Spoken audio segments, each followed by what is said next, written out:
उत्तर प्रदेश के मुख्यमंत्री योगी आदित्यनाथ ने महाराष्ट्र में तहलका मचाया हुआ है। योगी का नारा तो पहले ही महाराष्ट्र में सुपरहिट हो चुका है। अब योगी का ऐसा रौला दिख रहा है कि खुद छोटे ओवैसी उनसे भिड़ने के लिए आ गए। ओवैसी की पार्टी महाराष्ट्र चुनाव में किंग मेकर बनने के सपने देख रही है। कई चुनिंदा सीटों पर वो चुनाव लड़ रही है, लेकिन योगी को महाराष्ट्र में देखते ही ओवैसी ब्रदर्स की राजनीति धुआं धुआं हो रही है। इसी के चक्कर में ओवैसी के छोटे भाई अकबरुद्दीन ओवैसी खुद मुख्यमंत्री योगी आदित्यनाथ से भिड़ने के लिए आ गए। सीएम योगी अगर हिंदुओं को एकजुट कर रहे हैं और बटेंगे तो कटेंगे जैसा लोकप्रिय नारा दे रहे हैं, नरेंद्र मोदी अगर हिंदुओं को जोड़ रहे हैं, तो ऐसी कोशिशों से चिढ़कर छोटे ओवैसी कैसे लोगों को भड़काने में जुट गए, कैसे छोटे ओवैसी और योगी में जबरदस्त टक्कर हो गई, जरा उसकी एक झलक देखिए, फिर पूरी खबर बताता हूं।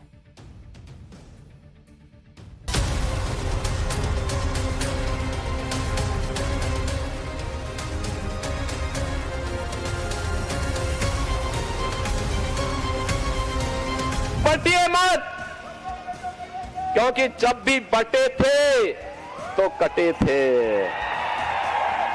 एक है तो नेक है, एक है तो सेफ है। योगी आदित्यनाथ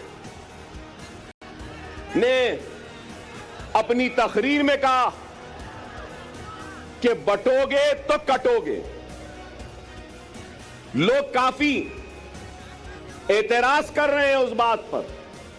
छत्रपति शिवाजी महाराज जिस एकजुटता का प्रदर्शन करके हिंदवी साम्राज्य की स्थापना किए थे, आज उसी का आह्वान करने के लिए, उन्हीं से प्रेरणा लेकर के मैं बार बार आपसे कहता हूं कि बंटिए मत। योगी आने वाला है। योगी योगी तेरे आने के बाद अकबर भी आने वाला है। छत्रपति शिवाजी महाराज ने जिस दुष्ट अफजल को मार गिराया था, उसके नाम पर औरंगाबाद का नाम होना, याद करना, इसको हटना ही चाहिए। कि यह मुल्क जितना माथे पे तिलक लगाने वाले का है, सर पे पगड़ी बांधने वाले का है, उतना ही ये मुल्क चेहरे पे दाढ़ी रखने और सर पे टोपी पहनने वाले का भी है। जिस तरह से योगी आदित्यनाथ का बटोगे तो कटोगे नारा सुपरहिट हो रहा है, उससे चुनावी राज्यों में सीएम योगी की रैलियों की डिमांड बढ़ती जा रही है। बीजेपी के स्टार प्रचारक योगी आदित्यनाथ की महाराष्ट्र में सबसे ज्यादा रैलियां रखी गई हैं। महाराष्ट्र में सीएम योगी की इतनी भयंकर डिमांड है कि आज महाराष्ट्र में अपने चुनाव प्रचार के पहले ही दिन तीन चुनावी रैलियां योगी आदित्यनाथ को करनी पड़ी। सबसे पहले सीएम योगी वाशिम पहुंचे, इसके बाद उन्होंने अमरावती में चुनावी रैली की और फिर आखिर में सीएम योगी चुनावी रैली के लिए अकोला पहुंचे। यही नहीं, अब तक प्लान के मुताबिक सीएम योगी महाराष्ट्र में करीब 22 चुनावी रैलियां करने वाले हैं। योगी की इसी डिमांड ने कैसे विरोधियों की नींद उड़ा दी है, कैसे योगी की बातों से विरोधी खेमे में हड़कंप मचा है, जरा देखिए। छत्रपति शिवाजी महाराज जिस एकजुटता का प्रदर्शन करके हिंदवी साम्राज्य की स्थापना किए थे, आज उसी का आह्वान करने के लिए, उन्हीं से प्रेरणा लेकर के मैं बार बार आपसे कहता हूं कि बंटिए मत। उन्हीं से प्रेरणा ग्रहण करके मैं आपसे कहता हूं बंटिए मत, क्योंकि जब भी बटे थे तो कटे थे।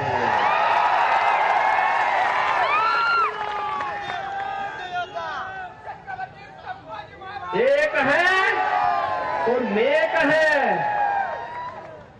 एक है तो सेफ है। योगी आदित्यनाथ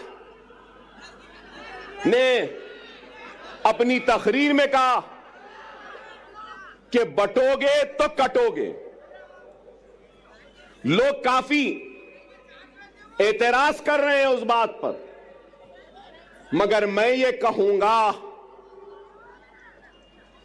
बीफ के नाम पर, मॉब लिंचिंग के नाम पर, घर वापसी के नाम पर, सर पे टोपी पहनने के नाम पर, दाढ़ी पालने के नाम पर जो तुम काट रहे हो, क्या ये तुम्हारी नफरत हिंदुस्तान के सबसे बड़ी अखिलियत से, क्या ये मुल्क को कमजोर नहीं कर रही है?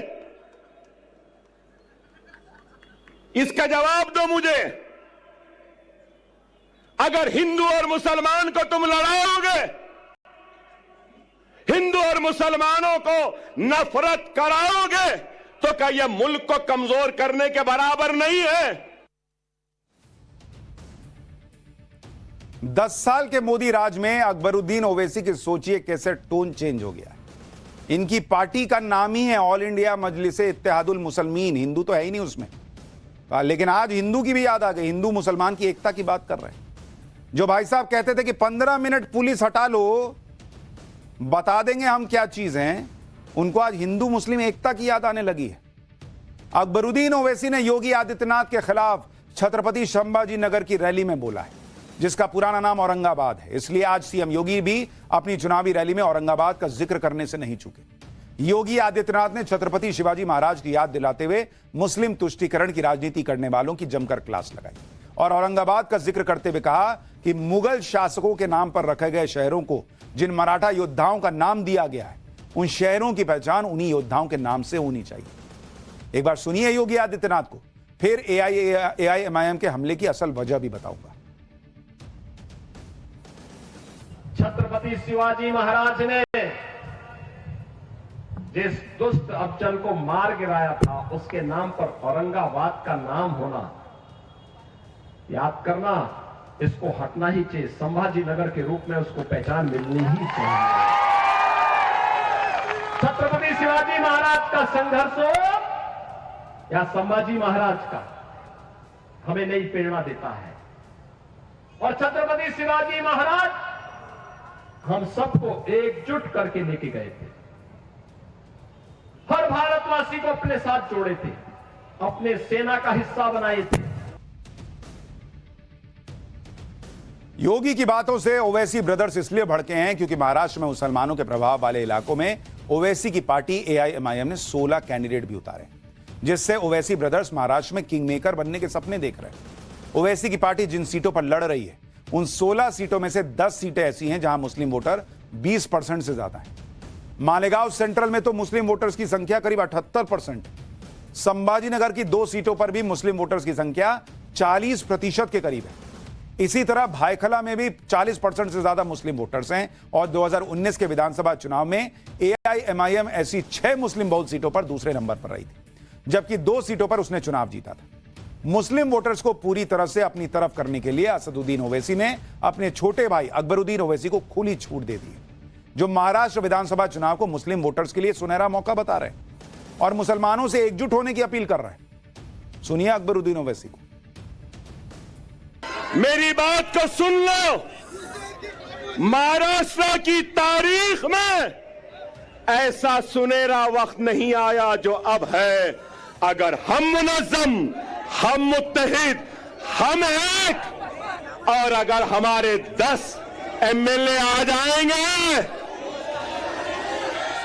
ना ठाकरे, ना शिंदे, ना गांधी, ना पवार, हमारी मर्जी, हमारी इजाजत के बगैर कोई भी तख्त पे नहीं बैठ सकता। सुनहरा मौका है, समझो। तुम बादशाहगर हो। तुम क्या हो? बादशाहगर हो। जिसको चाहे तख्त पे बिठा सकते हो, जिसको चाहे तख्त पे औंधा लिटा सकते हो। अकबरुद्दीन ओवैसी अपने हर भाषण में योगी आदित्यनाथ का नाम ले रहे हैं। मुस्लिम वोटर्स को खुश करने के लिए अकबरुद्दीन ओवैसी के इस बयान को भी सुनिए, फिर आपको बताऊंगा महाराष्ट्र चुनाव में कांग्रेस क्या फॉर्मूला लेकर आई। योगी आने वाला है। योगी, योगी, तेरे आने के बाद अकबर भी आने वाला है। मोदी, तेरे आने के बाद अकबर भी आने वाला है। हम जवाब देंगे, जिंदगी गुजर गई शाही बनाने में, लेकिन चाय क्या होती है, कैसी बनती है? चाय चाय चाय की पत्ती, चाय की केतली, चाय का पानी, चाय का चूल्हा, चाय चाय चाय। हम बोलेंगे 20 तारीख को पतंग पतंग पतंग रहेगी। अब अकबरुद्दीन ओवैसी हो या असदुद्दीन ओवैसी, दोनों भाइयों के रैली में पब्लिक हंगामा खूब करती है, मजे खूब लेती है, वोट देती नहीं है।